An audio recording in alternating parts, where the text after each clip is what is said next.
취업준비생 여러분, 안녕하십니까?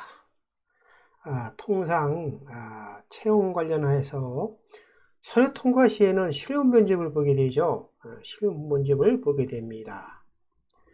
그 실무 면접 시 면접관이 반드시 질문하게 되는 항목이 통상 5가지가 있다고 이야기를 합니다. 이렇게 취업준비생 여러분들이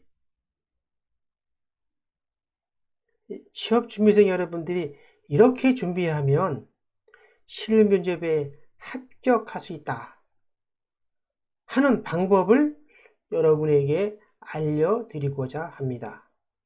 이렇게 5가지 항목을 중심으로 실무 면접을 긴장 속에서 편안하게 알고 대답하는 준비된 지원자가 되어 지원 회사에서 요구하는 현장 문화에 맞도록 하겠습니다.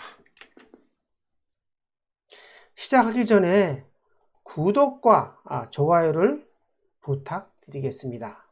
또한 주위 지원자 여러분에게도 공유를 부탁드립니다. 구독과 좋아요는 저에게는 더욱 큰 힘이 되며 원동력이 될 것입니다. 자, 그럼 시작하도록 하겠습니다.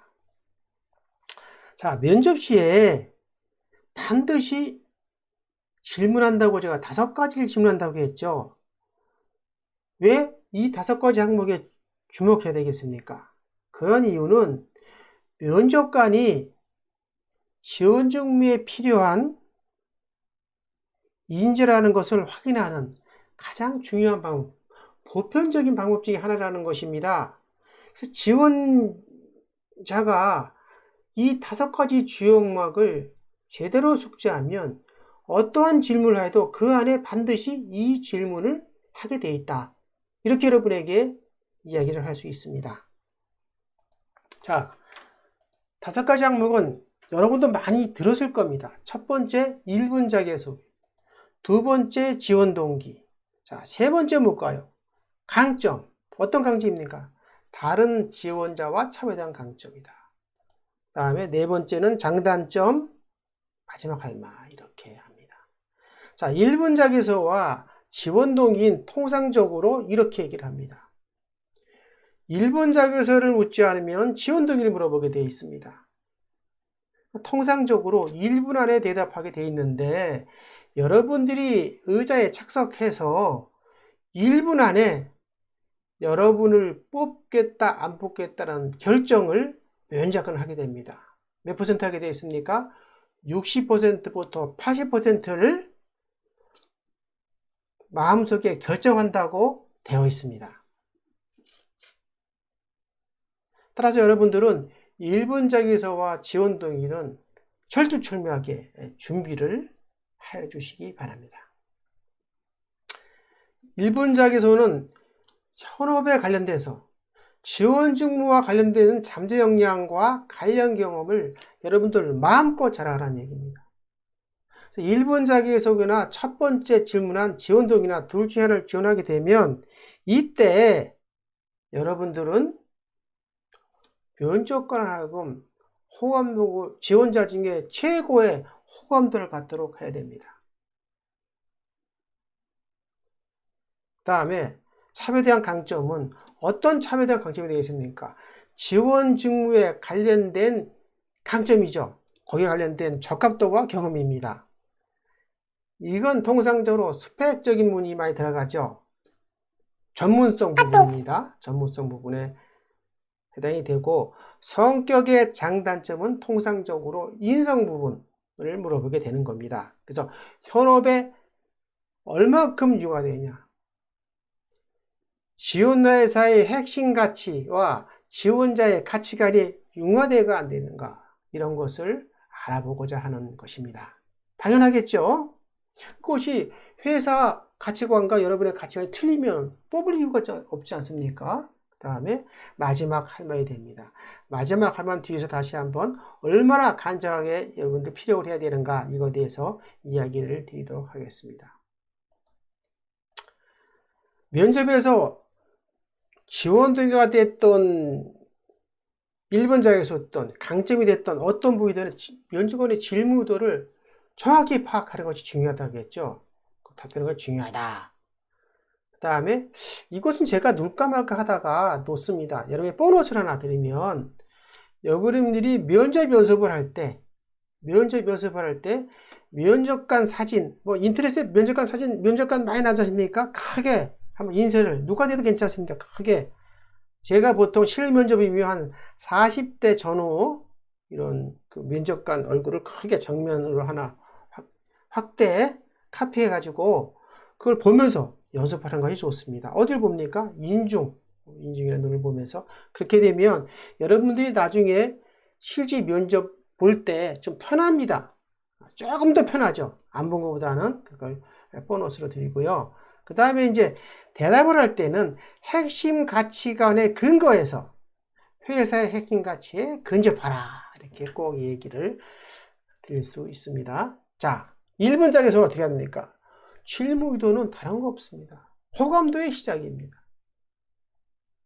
1번 자기소와 지원 동기 중에 둘 얘기를 할 때 제가 6 내지 80% 합격 불합격을 결정한다고 했죠. 여러분들 미팅을 한다.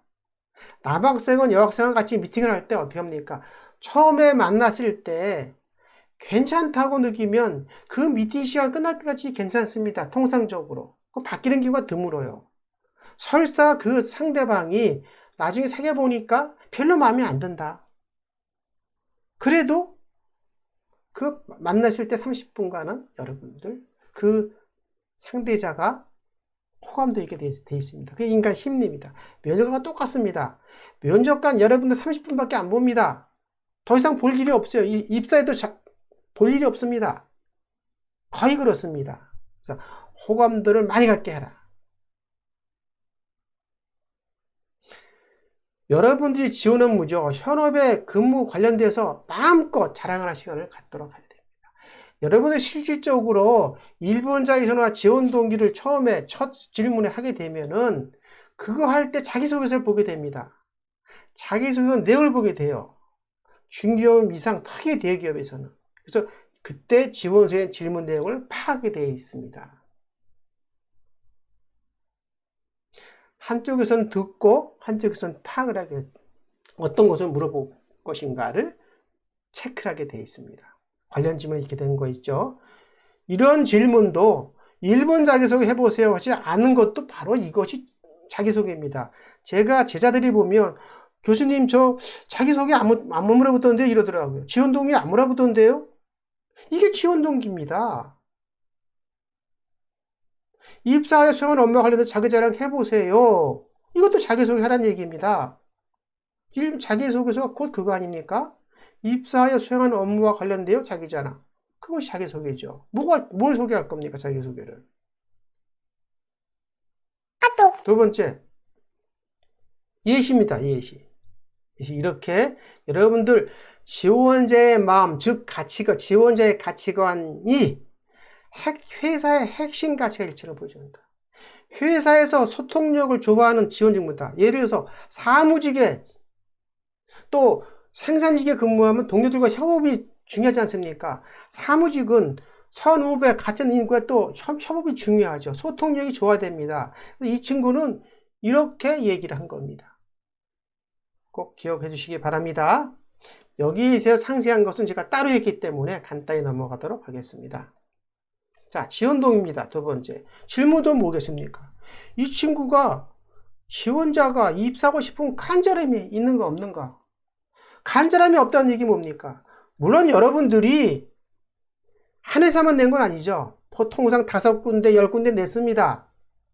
하지만 면접관 입장에서는 정말 우리 회사에 간절함이 있는, 이직할 가능성이 있는가 없는가를 보게 됩니다. 이것도 마찬가지 지원 동기도 우리 회사에 대해서 사람들이 이야기해 보세요.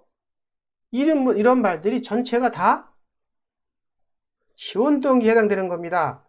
지원 동기 무엇입니까? 물어보는 경우도 있습니다. 꼭 기억해 주시기 바랍니다. 그래서 다시 한번 얘기하지만 1번 자기소개와 지원 동기는 반드시 60 내지 80% 합격이 결정되는 중요한 부분이기 때문에 꼭 다른 사람과 차별화되도록 준비하시기 바랍니다.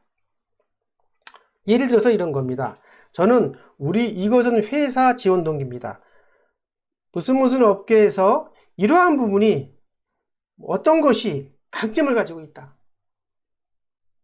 그래서 회사의 강점을 보여주고 나는 지원자는 이러한 회사 강점과 연결되는 어떠어떠한 역량과 어떠어떠한 경험으로 인해서 시너지를 내고자 성장하고자 지원했습니다. 여러분들이 5천만 원 연봉을 받으면 7천만 원, 8천만 원 받을 수 있는 역량이 있다는 걸 보여주는 겁니다. 거기에 지원 동기가 해당되겠습니다. 그 다음에 차별에 대한 강점이죠. 다른 사람과 다른 지원자와 차별에 대한 강점입니다. 그것은 여러분이 갖고 있는 잠재적 역량을 보여주는 것입니다. 그래서 여러분 통상적으로 이런 얘기를 많이 합니다. 뽑아야 할 이유가 무엇인가? 직무 수행의 적합함, 강점. 이 질문 의도 속에서는 실면접관에 예를 들어서 현장에 지금 2사람이 부족합니다. 우리 팀에 2사람이 부족해서 인원이 좀 부족해서 고생들 엄청 하고 있어요. 빨리 신입사를 뽑고 싶어요. 근데 제가 이것을 물어보니까 면접관 입장에서 물어보니까 바로 일어나가지고 자네 다른 거 필요 없이 나랑 같이 일하고 싶어. 이런 인재가 돼야 됩니다. 관련 직무를 이렇게 많죠. 이때는 반드시 지원자의 차별에 대한 본인의 강점, 이것을 회사의 그 지원 직무에 관련된 강점으로 연계해서 반드시 이야기를 해야 된다. 그렇게 이야기를 드리겠습니다. 장단점입니다. 앞에 차별에 대한 강점이 잠재적 역량, 즉 실력이죠. 전문성 부분을 얘기를 한다고 하면 이 부분은 인성 부분입니다. 전문성 부분만 가지고 아무리 실력이 좋고 아무리 아는 게 많다 해도 인성이 안 좋으면 동료들과 화합하는 직무인데 화합을 못하고 혼자 독단적이고 동아리 활동을 하는데 항상 빠지고 회사에서 봉사활동을 하는데 나는 시간 항상 빠지는 그런 사람을 보고자 하는 겁니다. 그래서 협업에서 내가 조금 양보하고 신뢰받는 사람인가 아닌가, 동료들과 융화를 잘할 것인가, 그런 것을 보는 것입니다. 여러분들 단점을 종종 물어보는 경우가 있습니다. 단점이 내가 자신의 지원자가 지원하는 직무와 관련된 단점 같으면 여러분들 뽑겠습니까? 안 뽑게 됩니다. 그래서 설사 그 단점을 극복했다 해도 그것은 좋지 않은 결과를 초래할 수 있다. 그런 거 꼭 기억해 주시기 바랍니다. 이력서나 어디 보게 대해서 특히 공백 기간이 있거나 그러면 약점을 물어보는. 그래서 이 부분은 지원자의 약점을 많이 보게 됩니다. 혹시 약점이 있는가 없는가, 우리 회사에 관련되어 지원자의 약점이 어느 부분이 해당되는 것을 종종 보는 경우가 있다. 이렇게 여러분들 이해하시면 되겠습니다. 마지막이죠. 마지막 할 말. 마지막 할 말은 아무나 볼 수도 있어요. 마지막이라는 것을 시그널을 여러분의 지원자에게 보내는 겁니다. 면접관은. 이제 끝나갑니다. 근데 또 거기다가 유능한 인재인데 내가 혹시 빠진 거 없나 이렇게 보려고 하는 거죠. 그래서 마지막 할 말을 본인이 제대로 했다면 굳이 얘기할 필요 없는데 준비된 사항이 나오지 않았거나 다른 점수보다 호감도가 낮게 나왔다 판단되면 손 들고 이야기해야 되죠. 그때 어떻게 됩니까? 역전을 시켜야 되죠. 밑에 있던 서류를 맨 꼭대기로 올릴 수 있도록 해야 됩니다. 여기서 궁금한 사항이 있다고 해도 함부로 물어보면 안 된다. 그것은 여러분들 그냥 감사 표현만 할 정도로 해서 마무리하면 좋겠다. 내가 궁금한 사항이 있으면 물어보셨는데 실제로 이것은 좀 사양을 하는 게 좋겠다. 이렇게 말씀을 드릴 수 있습니다. 각 학문별로 기본 개념을 이해하는 시간이 있으므로 상세한 각 학문의 강의는 제가 별도로 한 가지 한 가지로 별도로 이야기를 했습니다. 그것을 관심 가지고 여러분이 5가지 학문 중에서 궁금한 사항이 있으면 별도로 시청해 주시길 바랍니다. 이렇게 기본 개념만 이해를 해도 여러분들 충분하게 면접 때 다른 사람과 차별화된 호감들을 얻을 수 있다고 생각하기 때문에 면접 시 유용하게 응용하였으면 좋겠습니다. 감사합니다.